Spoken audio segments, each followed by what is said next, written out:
Hello everyone, स्वागत है सभी लोगों का। और अब हम लोग मैथ्स में आगे बढ़ने जा रहे हैं।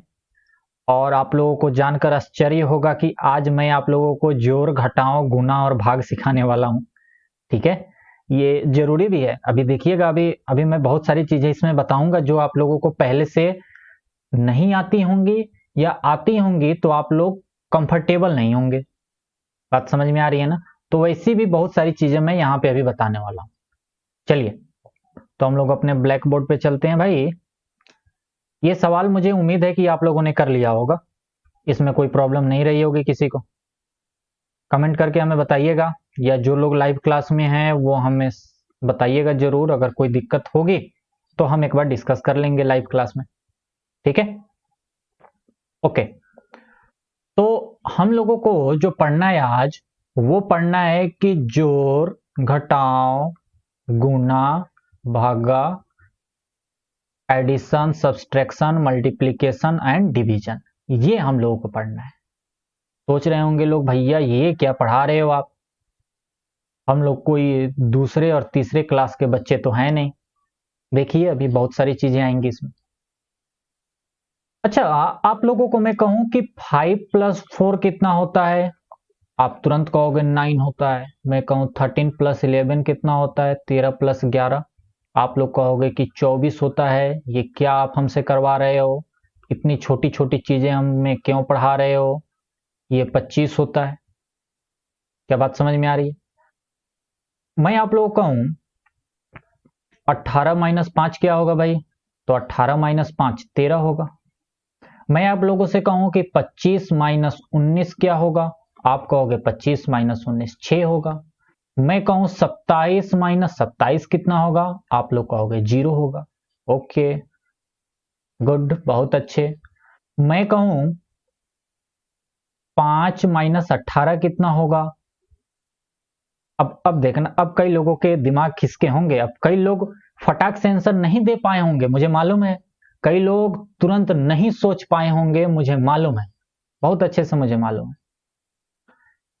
तो 5 - 18, अब कई लोगों ने सोच लिया होगा कि हाँ, 5 - 18 जो होता है वो माइनस का 13 होता है। कैसे सोचा आपने? कैसे सोचा आपने? वो पुराना वाला कंसेप्ट लगाया होगा, सोचा होगा कि भैया प्लस का 5 है, यानी कि 5 रुपए हमारी जेब में है। ठीक है ना? और 18 रुपया हमें कर्जा है। आपने ये सोचा होगा ना कि 5 रुपया हमारे जेब में है और 18 रुपया कर्जा है, मतलब 18 रुपया निगेटिव है। यानी कि कुल टोटल इसका अगर हम देखें तो हमारे पास कितना रुपया बचा? तो बचा कुछ नहीं, बल्कि 13 रुपया कर्जा है। 5 रुपए दे दोगे तो तब भी तुम्हारे पास 13 रुपया कर्जा बचेगा, यानी कि माइनस का ही आएगा। एक तो बच्चे ने ऐसा सोचा होगा। दूसरा, पहला सोच समझ में सबको आया ना? सबको समझ में आया कि प्लस का 5 यानी 5 रुपया हमारे पास है, इसके पहले कोई साइन नहीं लिखा है 5 के पहले, यानी कि ये प्लस का 5 ही है। 5 रुपया हमारे पास था, 18 रुपया कर्जा था, तो यानी कि 5 रुपया जब हम कर्जा सधा देंगे तो 13 रुपया कर्जा बचेगा, तो इसीलिए निगेटिव। एक तरीका तो ये, ओके, एक तरीका ये।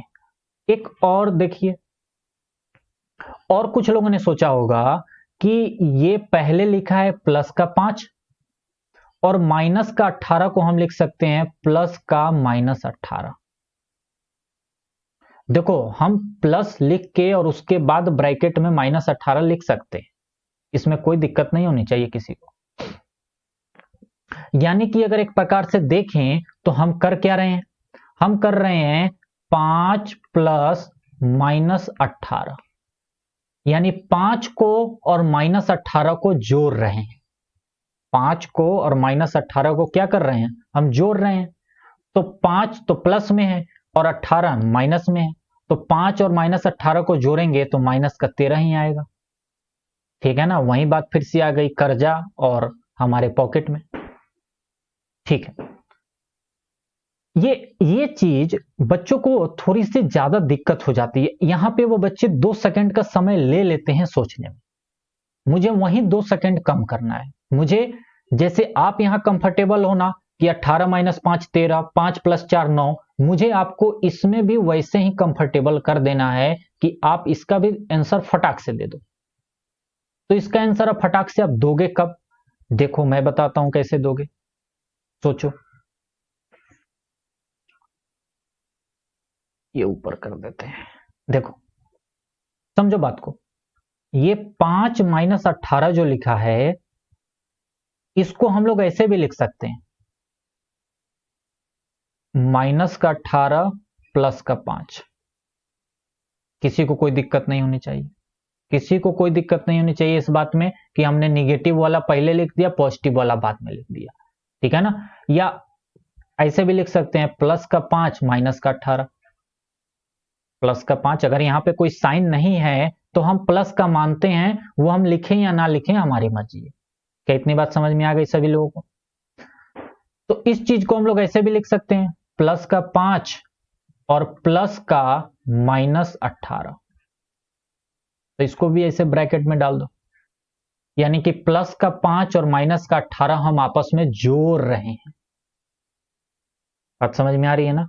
तो कभी भी इस तरीके का नंबर आए 5 माइनस 18, कभी भी आए 5 माइनस 18, तुरंत देखना, तुरंत ये सोचना कि प्लस वाला ज्यादा है कि माइनस वाला ज्यादा है, ये बाद में सोचना है। सबसे पहले उन दोनों का डिफरेंस ले लेना कितना है, उन दोनों का अंतर कितना है। 5 और 18, इन दोनों का अंतर कितना हो गया? 13। फिर उसके बाद प्लस वाला साइन ज्यादा है कि माइनस वाला साइन ज्यादा है? तो हमने देखा कि माइनस वाला साइन ज्यादा है, तो यानी कि माइनस लगा देना।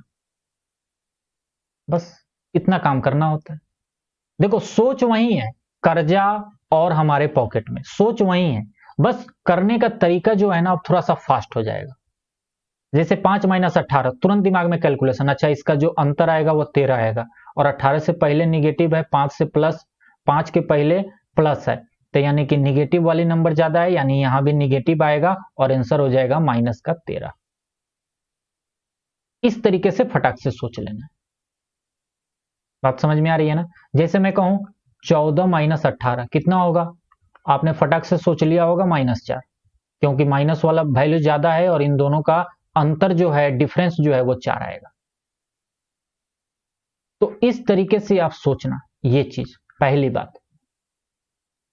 दूसरी बात, अच्छा इसमें मैंने कुछ नया नहीं पढ़ाया, ऐसा नहीं है कि मैंने कुछ नया पढ़ाया है, ये आप लोगों को पहले से आता होगा, कई लोगों को हो सकता है दिक्कत होता हो। यानी कि देखिए, ऐसे जैसे मैं करके दिखाता हूं, 15 माइनस 3 हम लोग जानते हैं इसका आंसर 12 होगा।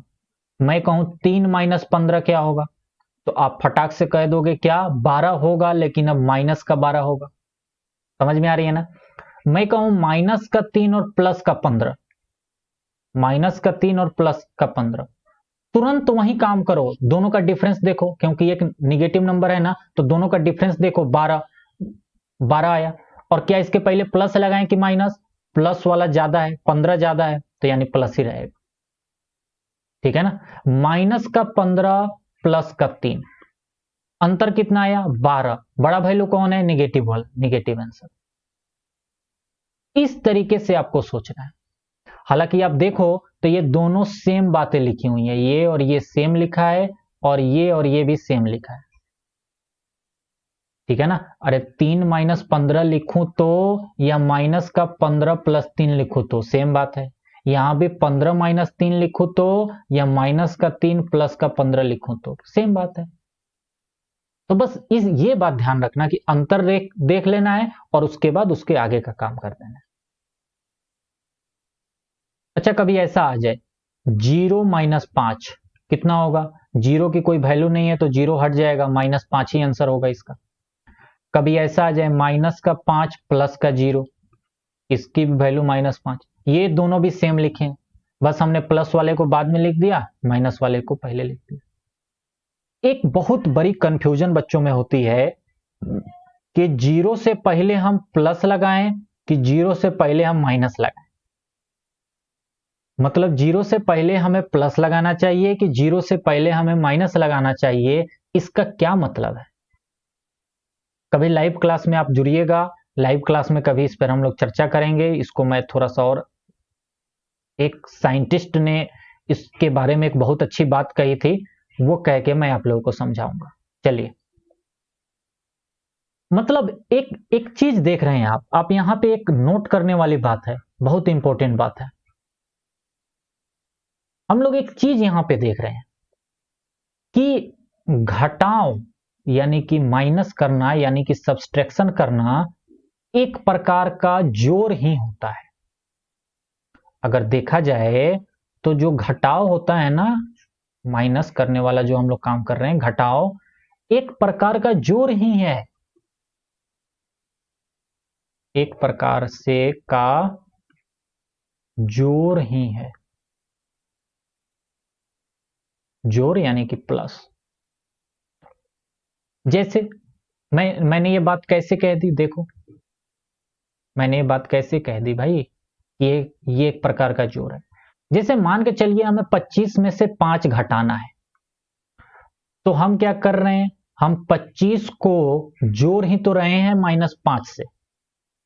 हम 25 को -5 के साथ जोड़ दे रहे हैं, हमारा आंसर आ जा रहा है। तो हमने कहा 25 रुपया हमारे पास है और -5 रुपया कर्जा है। जब दोनों को हम एक साथ ला देंगे तो 5 रुपया कर्जा खत्म हो जाएगा और 20 रुपया टोटल हमारे पास बच जाएगा। तो यानी कि हम लोग जो घटाओं का काम करते हैं वो एक प्रकार से जोड़ ही होता है।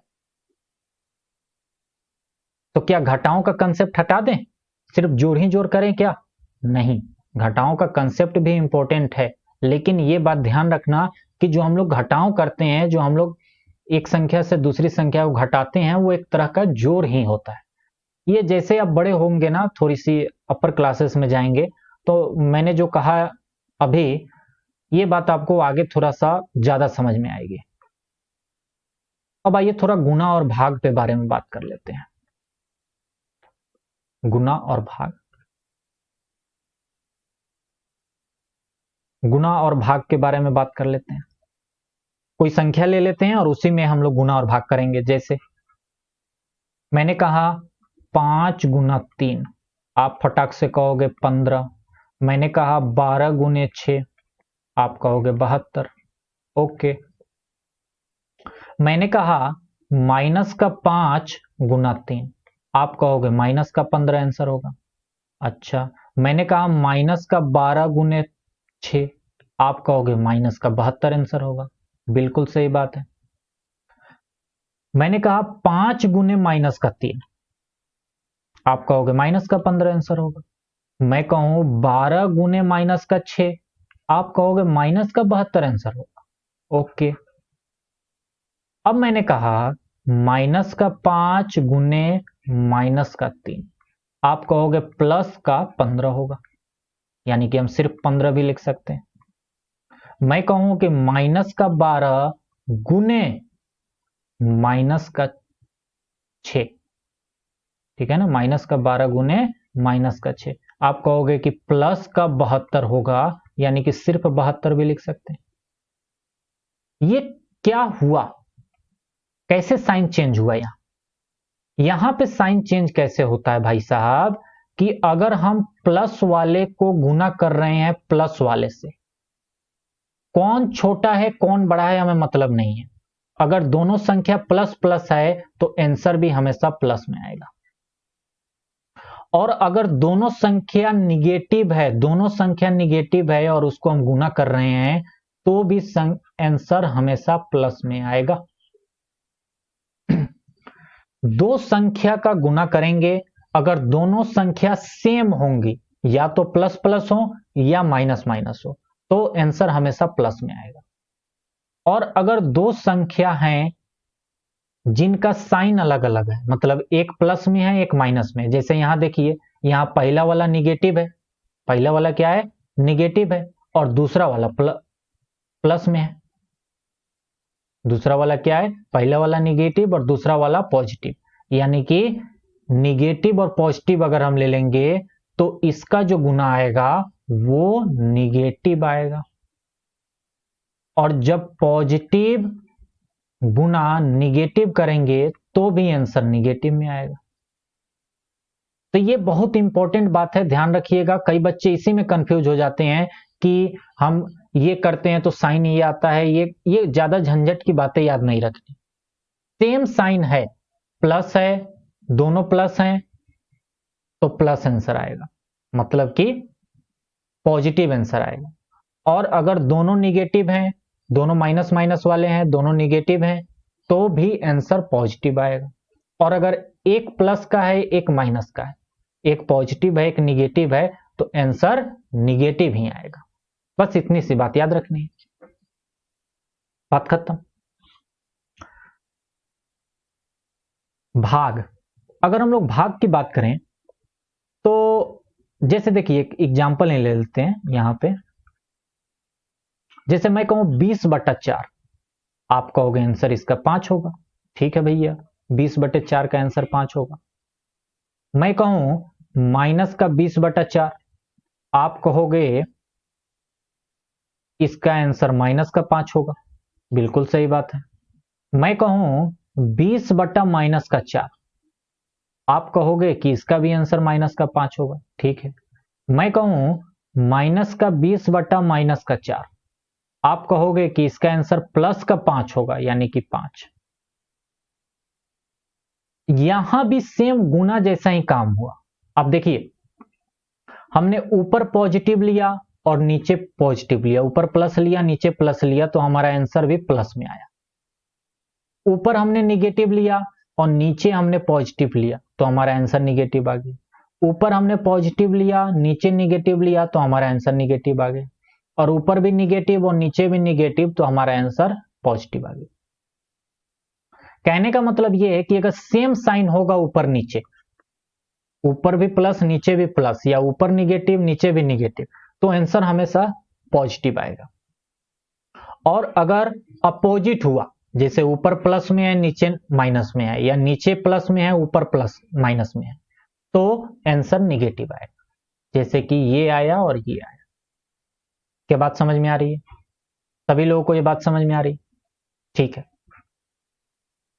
देखिए, ये जो हम लोग 20/-4 लिखते हैं ना, ये लिखना गलत होता है। हम लोगों को ऐसे लिखना चाहिए, नीचे कभी भी निगेटिव मत लिखिएगा। कहने का है मतलब कि ये लिखना ज्यादा अच्छा नहीं है, ये तरीका अच्छा है लिखने का। तो इस बात का ध्यान रखिएगा कि नीचे कभी निगेटिव मत लिखिएगा, ऊपर ही निगेटिव लिखिएगा। ओके, चलिए आगे चलते हैं। तो यानी अब तो हम लोग बहुत सारे सवाल अगर आएगा तो हम लोग कर लेंगे। जैसे 20 गुने -4 आ जाए तो माइनस का 80। मैं कहूं कि माइनस का 40 गुने 1/2 आ जाए तो ये 2 से कट जाएगा, 20 मरतबे, यानी माइनस का 20 आंसर हो जाएगा। ठीक है ना? इस तरीके के सवाल अब आप लोग बहुत सारे कर सकते हो। माइनस का 40 गुने माइनस का 1/2, अब क्या करें? तो ये 2 से 2 कट गया, यानी 2 से 20 मरतबे कट गया, यानी 20 आया। और ये भी निगेटिव, तो कुल मिला के पॉजिटिव आंसर, यानी कि प्लस का 20, यानी कि सिर्फ 20 भी लिख सकते। बात समझ में आ रही है ना? तो इस तरीके से आप लोग ध्यान रखना कि दोनों संख्या प्लस प्लस का है कि माइनस माइनस का है, कि एक संख्या प्लस का है एक संख्या माइनस का है। ये बात ध्यान रखना। बात समझ में आ रही है ना? चलिए, अच्छा, एक चीजें कई बार ऐसे भी आती हैं प्लस माइनस में, कई बच्चों को ऐसे भी दिक्कत होती है जो कि मैं अभी बता रहा हूं। जैसे कई बार ऐसे लिखा होता है, जैसे देखो माइनस का 28 माइनस का 30, क्या आंसर आएगा इसका? कई लोग फटाक से कह देंगे कि इसका आंसर आ जाएगा माइनस का 58। बिल्कुल सही बात है। कैसे आया? ये ऐसे आया कि आप ये कर सकते हो कि ये दोनों निगेटिव कॉमन ले लो और ब्रैकेट में प्लस का 28 और प्लस का 30 लिख लो। 28 से पहले कुछ नहीं लिखा है, मतलब वो प्लस में लिखा है, यानी प्लस का 28 लिखा है और प्लस का 30 लिखा है। बात समझ में आ रही है? अगर दोनों संख्या निगेटिव है तो आप निगेटिव कॉमन लेकर अंदर पॉजिटिव बना लो और अपना काम कर लो। एक तो ये तरीका होता है। तो देखो ये कितना आ गया, ये अंदर आ गया प्लस का 58, और प्लस और माइनस कितना आ जाएगा, एक्चुअल में यहाँ -1 लिखा होता है तो माइनस गुना प्लस, अरे ये एक्चुअल में देखो क्या लिखा होता है, ये लिखा होता है -1 गुने प्लस का 58, ये होता है एक्चुअल में ये। तो माइनस और प्लस माइनस आ जाएगा और 58 गुने 1 58 हो जाएगा। बात समझ में आ रही है ना? ये छोटी छोटी बातें हैं, कई बच्चों को ऐसा लगता है कि यहाँ माइनस का क्या मतलब है, अंदर प्लस का क्या मतलब है, तो वो मैं समझाने की कोशिश कर रहा हूं। बात समझ में आ रही है ना? तो कई बच्चे तो डायरेक्ट, जिनको आता है, जिनको प्रैक्टिस हो गया है, वो फटाक से कर लेते हैं कि अच्छा दोनों निगेटिव में है तो दोनों को जोड़ देंगे और निगेटिव साइन डाल देंगे। कैसे कैसे कैसे वो सोच लेते हैं? वही कर्जा वाला, अरे भैया हमारे पास माइनस का 28 रुपया कर्जा है, यानी कि -28 लिखा है, यानी 28 रुपया कर्जा है और साथ साथ 30 रुपया भी कर्जा है, तो टोटल हमारे पास कर्जा कितना हो गया? 58, और कर्जा है तो निगेटिव लिख डालो, तो इसीलिए निगेटिव का 58। और अगर आपको कंसेप्ट से चलना है तो इस तरीके से चलिए जैसे मैं चल रहा हूं। ये छोटी छोटी बातें मैं इसलिए बता रहा हूं ताकि आगे चल के आप लोग किसी प्रकार की गलती ना करें। बात समझ में आ रही है ना? किसी तरह की भी गलती ना करें, ये माइनस और प्लस और ताम झाम में गलती मत कीजिएगा। कई बार मैंने देखा है बच्चे जो है ना इसी में कंफ्यूज रहते हैं और पूरा कंसेप्ट सही लगा देंगे और अंतिम में इसी में आकर फंस जाएंगे और सवाल को गलत कर लेंगे प्लस माइनस के चक्कर में। चलिए इक्का दुक्का चीज और मैं बता देता हूं, जैसे कुछ सवाल सॉल्व कर लीजिए। 30 माइनस 4 प्लस का 6 माइनस का 2 कितना होगा ये? तो प्लस वाले को एक साथ कर लो, माइनस वाले को अलग कर लेंगे। प्लस वाले को जैसे प्लस का 30 है और ये प्लस का 6 है, फिर माइनस का 4 है और माइनस का 2 है, मतलब हमने प्लस वाले को एक साथ ले लिया, माइनस वाले को एक साथ, तो 30 6 हो गया 36, और माइनस का 4 और माइनस का 2 कितना हो गया? माइनस का 6। अभी पीछे बताया ना, माइनस का 4 और माइनस का 2 यानी 4 रुपया कर्जा, 2 रुपया कर्जा, टोटल 6 रुपया कर्जा, तो यानी कि 36 माइनस 6 30 आंसर। इस तरीके के सवाल आप लोग पहले से करे होंगे, मुझे अच्छे से मालूम है, लेकिन कई लोग प्लस माइनस में फिर भी पता नहीं क्यों गलती करते हैं। 20 माइनस, अब क्या करें, पहले ब्रैकेट वाले को सॉल्व कर लें, 4 3 7 माइनस 2, अभी भी हम लोग ब्रैकेट वाले को ही सॉल्व करेंगे। 20 माइनस अंदर क्या है? 7 माइनस 2 यानी कि 5, प्लस का 5 है और यहां पे कुछ नहीं लिखा है तो आप ये मानोगे कि माइनस का 1 लिखा है, तो माइनस का 1 गुने प्लस का 5, टोटल कितना हो जाएगा? 20 माइनस का 5, यानी कि ये आ गया 15। अच्छा आपका मन ये है, मैं एक दूसरा तरीका बता देता हूं, आपका मन ये है कि हम इसको पूरा ब्रैकेट खोल लें। क्या करें पूरा ब्रैकेट खोल के? मतलब आपका मन ये है कि हम ये अंदर सॉल्व ना करें बल्कि ब्रैकेट को हम खोल लें, ओपन कर लें। तो देखिए कैसे करेंगे। आप ऐसे करेंगे, 20 इसके पहले निगेटिव है ना, तो अगर किसी ब्रैकेट के पहले निगेटिव हो और ब्रैकेट पूरा खोलना हो तो ब्रैकेट के अंदर का पॉजिटिव निगेटिव हो जाता है और निगेटिव पॉजिटिव हो जाता है। यानी आपको लिखना होगा 20 माइनस का 7 और प्लस का 2, ये लिखना होगा आपको। इसको सॉल्व कर लीजिए, 20 और 2 22 और माइनस का 7, तो 22 माइनस 7 हो गया 15 आंसर। मतलब निगेटिव अगर ब्रैकेट के पहले होगा और पूरा ब्रैकेट आप खोलोगे तो प्लस वाला माइनस और माइनस वाला प्लस बन जाएगा। जैसे इस पे एक और सवाल कर लेते हैं, देखो ये पीछे रोक रोक के आप लोग पूरा नोट करते जाना, ठीक है ना, वीडियो को रोक रोक के नोट करते जाना। एक छोटा सा सवाल देख लो, जैसे मैं कहूं 7 माइनस 4 प्लस 3, 7 माइनस 4 प्लस 3, ये एक bracket, minus 9 minus 3 minus 2 plus 1। छोटे छोटे नंबर इसलिए ले रहा हूं ताकि मुझे कैलकुलेशन नहीं करवाना है, आपको कंसेप्ट सिखाना है। अच्छा इस ब्रैकेट के पहले कुछ नहीं है, मतलब यहां पर प्लस ही होगा, ये जाहिर सी बात है कि यहां प्लस होगा, मतलब प्लस का 1 होगा, जाहिर सी बात है। तो यानी कि इसको अगर हम ओपन करेंगे तो हमें कुछ भी लिखने की जरूरत नहीं है। यहां पे 7 आएगा, माइनस का 4 आएगा, प्लस का 3 आएगा, कुछ भी करने की जरूरत नहीं। ठीक है, लेकिन अब जब इस ब्रैकेट को हम लोग ओपन करेंगे तो इस ब्रैकेट के पहले निगेटिव साइन है, तो इस कारण से अब ब्रैकेट का जो पॉजिटिव है वो निगेटिव बन जाएगा और जो निगेटिव है वो पॉजिटिव बन जाएगा। जैसे 9 पॉजिटिव है तो माइनस का 9 आएगा, प्लस का 3 आएगा, प्लस का 2 आएगा और माइनस का 1 आएगा। एक तरीका तो ये है कि पूरा ब्रैकेट ही हटा दो और फिर सॉल्व करो, और दूसरा तरीका तो वो हमारे पास है ही कि हम पहले इस ब्रैकेट को कर लें, फिर इस ब्रैकेट को, और फिर कर लें। जैसे कि हम इस ब्रैकेट को पहले कर लेंगे, 7 3 10 और ये हो गया 10 माइनस 4 एक ब्रैकेट, और ये हो गया 9 1 10 माइनस 5 ये दूसरा ब्रैकेट, फिर यहां से आया 6 माइनस 5 यानी कि एक आंसर।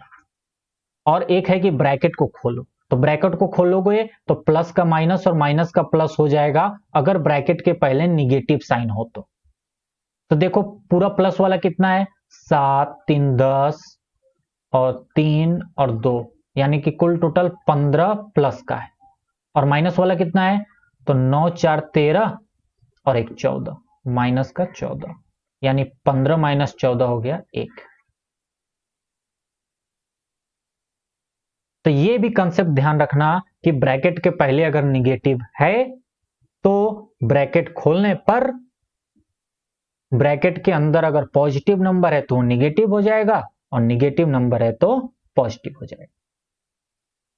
ओके, ठीक है, मुझे प्लस माइनस में अब ये सब सिखाने की जरूरत नहीं है कि 3/5 प्लस 5/10 कितना होगा, ये सब सिखाने की जरूरत नहीं है। या यहां पे माइनस कर दूं तो कितना होगा, ये भी मुझे सिखाने की जरूरत नहीं है। या यहां गुना कर दूं तो क्या होगा, ये भी सिखाने की जरूरत नहीं है। या यहां भाग कर दूं मतलब 3/5 भाग 5/10 तो क्या होगा। इसका सबसे अच्छा होता है कि भाग के बाद का जो नंबर है ना गुना करके उलट दो, ये लो, मतलब 3/5 गुना 10/5 सेम है जैसे कि ये दोनों नंबर सेम है, तो ये हो गया 5 दूनी 10 ऊपर 6/5 आंसर। हालांकि 5/10 मुझे नहीं लिखना चाहिए क्योंकि 5/10 लिखने का कोई मतलब नहीं है, क्योंकि 5/10 का सिंपल फॉर्म 1/2 हो गया। लेकिन मान के चलो आपका मास्टर पागल है, लिख दिया, जैसे हम पागल नहीं तो हैं जो आपको जोड़ घटाव सिखा रहे हैं, तो इसीलिए मान के चलो मैं पागल हूं, मैंने लिख दिया 5/10, तो कर लोगे आप, ठीक है ना। ये सारी बातें समझ लो, ये सारी चीजें इसलिए जरूरी हैं क्योंकि ये छोटी छोटी चीजें ही कई बार आप लोगों को परेशान करती हैं और इस कारण से आपके नंबर कट जाते हैं, कई तरीके की परेशानी आती है। इसीलिए छोटी छोटी बातें ध्यान रखना। अभी मैं बोर्ड मास कराऊंगा, बोर्ड मास पे बहुत सारे सवाल कराऊंगा, तो ये चीजें और ज्यादा स्ट्रांग हो जाएंगी और प्लस माइनस का चक्कर, थोड़ा गुना भाग करने का चक्कर जो है आप उसमें कंफर्टेबल हो जाओगे। बोर्ड मास भी मैं अभी पढ़ाऊंगा। चलिए,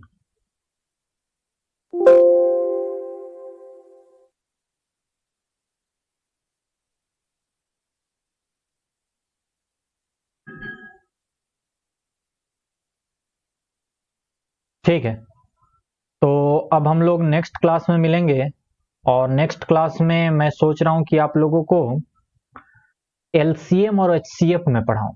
लसा और मस्सा आप लोग जानते हैं ना, तो चूंकि लसा मस्सा तो सबको निकालने आता है, लेकिन मैं उसमें कुछ इंपॉर्टेंट बात होती है, कुछ जरूरी चीजें होती हैं, वो मैं पढ़ाऊंगा। और भिन्न का लसा और मस्सा कैसे निकालते हैं वो मैं सिखाऊंगा। वो हो सकता है आप लोगों को ना आता हो। 3 4 नंबर दे दिया जाए, जैसे कि 4 6 8 का लसा क्या होगा निकाल दो, मस्सा क्या होगा निकाल दो, लेकिन मैं कहूं 3/4 5/7 9/11 का लसा और मस्सा क्या होगा बताओ। तो उस तरीके के मैं सवाल करवा के और उस तरीके के कंसेप्ट बता के, और लसा और मस्सा का एक बहुत इंपॉर्टेंट बात होती है उसको मैं समझा के तब मैं लसा मस्सा भी करा दूंगा एक बार, उसमें भी आप कंफर्टेबल हो जाओगे। ओके है ना। चलिए फिर हम लोग मिलते हैं नेक्स्ट क्लास में, तब तक इतना रिवाइज कीजिए अच्छे से और सब कुछ एक बार थोड़ा पढ़िएगा भी, रिवीजन भी कीजिएगा। ऐसा ना हो कि हम लोग आगे पढ़ाते जाएं और पीछे की चीजें आप ऐसे ही भूलते जाओ, रिवाइज कीजिएगा, ठीक है। चलिए मिलते हैं नेक्स्ट क्लास में, तब तक के लिए बाय, जय हिंद।